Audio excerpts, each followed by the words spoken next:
Hi friends, வணக்கம் and welcome to Chettiar kitchen. இன்றைக்கி நம்ம கிச்சனில் ஸ்வீட் ரெசிபி தாங்க செய்ய போகிறோம். மோகன்தால். இது நல்ல டேஸ்ட்டாக இருக்கும். ரொம்ப இன்க்ரீடியன்ஸும் இதுக்கு தேவையில்லைங்க. மூணு இன்க்ரீடியன்ஸ் இருந்தால் போதும். டேஸ்ட்டு டிஃப்ரெண்ட்டாக இருக்கும். வீடியோக்குள்ளே போகிறதுக்கு முன்னாடி இப்போ தான் எங்கள் சேனலை ஃபர்ஸ்ட் டைம் பார்க்குறீங்கன்னா சப்ஸ்கிரைப் பண்ண மறக்காதீங்க.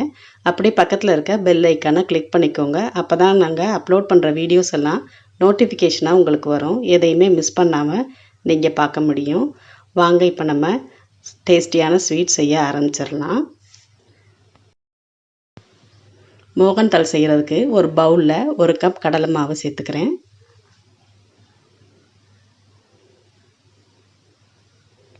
அதில் 2 டேபிள் ஸ்பூன் அளவு நெய் சேர்த்துக்கலாம்.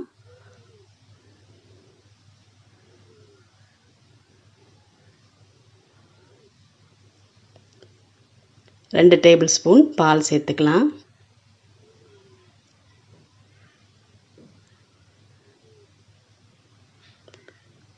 எல்லாத்தையும் இப்போ நல்லா மிக்ஸ் பண்ணி விட்டுறலாங்க.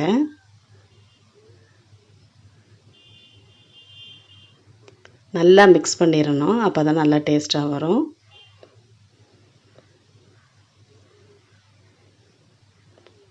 இப்போ இதை ஜல்லடையில் போட்டு சலித்து எடுத்துக்கலாம். அப்படி இல்லைன்னா மிக்ஸி ஜாரில் பல்ஸில் ஒரு சுத்துக்கு விட்டு எடுத்துக்கலாங்க. இது ஈஸியாக இருக்கும். அதனால நான் மிக்ஸி ஜாரில் போட்டு எடுத்துக்கிறேன். மிக்ஸ் பண்ணி வச்சுருந்த கடலை மாவை மிக்ஸி ஜாரில் சேர்த்துட்டேங்க. இப்போ பல்ஸில் ஒரு சுத்துக்கு விட்டு எடுத்துருக்கேன். பாருங்கள், நல்லா வந்துருச்சு. இதை ஒரு பவுலில் சேர்த்துக்கிறேன். பாருங்கள், ஒரு நான்ஸ்டிக் கடாயில் 1/2 கப் நெய் சேர்த்துக்கிறேங்க. 1 கப் கடலை மாவுக்கு 1/2 கப் நெய் நமக்கு தேவையாக இருக்கும். நெய் உருகட்டும். இதில் இப்போ மிக்ஸ் பண்ணி வச்சுருந்த கடலை மாவை சேர்த்துக்கலாம். சேர்த்துட்டு லோ ஃப்ளேமில் வச்சு வறுத்து எடுத்துக்கலாங்க.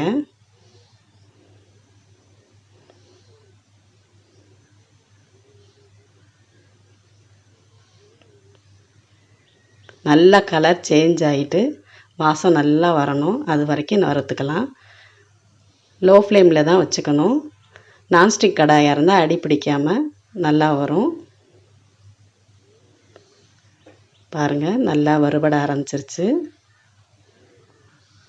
கலர் கூட சேஞ்ச் ஆக ஆரம்பிச்சிருச்சுங்க. இப்போ இது அப்படியே இருக்கட்டும். நம்ம இதுக்கு தேவையான சுகர் சிரப் ரெடி பண்ணிக்கலாம். அதுக்கு ஒரு பேனில் 1/2 கப் சீனி சேர்த்துக்கிறேன்.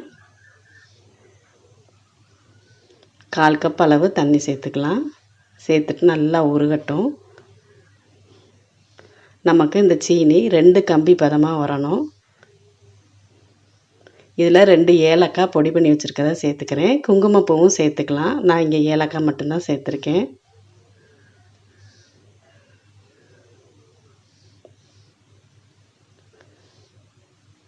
ரெண்டு கம்பி பதமாக வரணுங்க.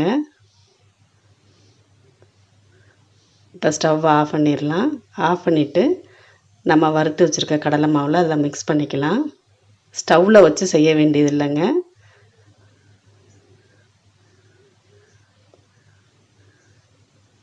மாவு நல்லா வறுத்துருக்கிறதுனால இந்த சீனி பாகு சேர்த்ததும் நல்லா வந்துடும். இதுதான் பதம். இப்போ இதை நெய் தடவின ட்ரேக்கு மாற்றிக்கலாம்.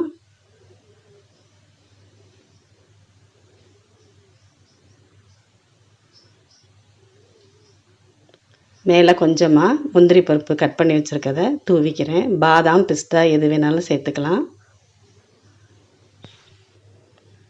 ஆறுனதும் பீசஸாக கட் பண்ணி எடுத்துக்கலாம். நல்லா சாஃப்டாக வருங்க. நல்ல டேஸ்ட்டாகவும் இருக்கும். நம்மளோட மோகன்தால் ரெடி ஆயிடுச்சு.